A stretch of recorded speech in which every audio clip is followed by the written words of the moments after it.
کبھی ایسا نہیں ہوا، کبھی بھی ایسا نہیں ہوا کہ اقبال کے سامنے حضور کا نام لیا گیا ہو اور وہ بچوں کی طرح بلک بلک کے رویا نہ ہو، اور کبھی بھی ایسا نہیں ہوا کہ علامہ اقبال قرآن مجید کی تلاوت کرتے ہوں اور آنکھوں نے آنسوؤں کا خراج نہ دے۔ غنا سے پڑھتے تھے قرآن مجید اور سحری کے وقت پڑھتے تھے، اور یہ خاص لمحے ہیں قرآن مجید کی تلاوت کے۔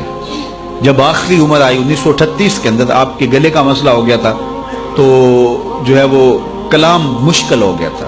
آج کوئی بیمار ہو جائے نا تو حال پوچھنے کوئی آئے تو لوگ کہتے ہیں جناب بیمار ہو گئے، کیا حال ہے؟ تو وہ کہتا ہے جو بڑا برا حال ہے، مجھ سے چلا نہیں جاتا۔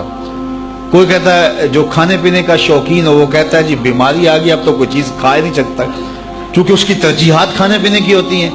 وہ کہتا ہے میں کھا نہیں سکتا۔ کسی شوگر والے سے پوچھو، وہ کہتا ہے میٹھا نہیں کھا سکتا تو کیا زندگی باقی ہے؟ تو ہمارے مسئلے یہ ہیں، ہم کھا نہیں سکتے، ہم پی نہیں سکتے، ہم سیر نہیں کر سکتے۔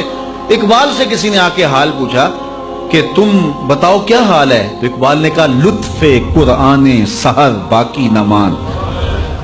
سب سے بڑی مصیبت یہ ہے کہ سحری کے وقت اٹھ کے قرآن پڑھنے کا جو لطف تھا وہ باقی نہیں رہا۔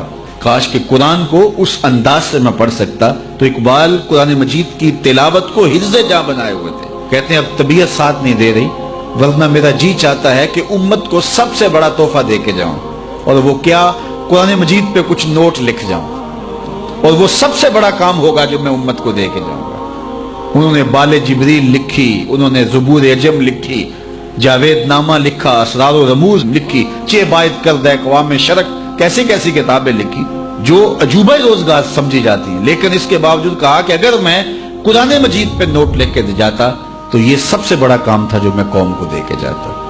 تو اقبال نے یہی نصیحت کی کہ کتاب اللہ کے ساتھ اپنے تعلق کو مضبوط رکھو۔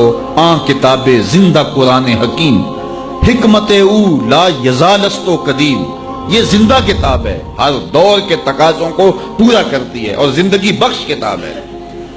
بلکہ ایک مقام پہ اقبال نے ایک بات کہی ہے، ذرا اس پہ توجہ آپ کی چاہوں گا۔ اس نے کہا میں کھل کے نہ کہہ دوں جو میرے دل میں چھپا ہوا ہے۔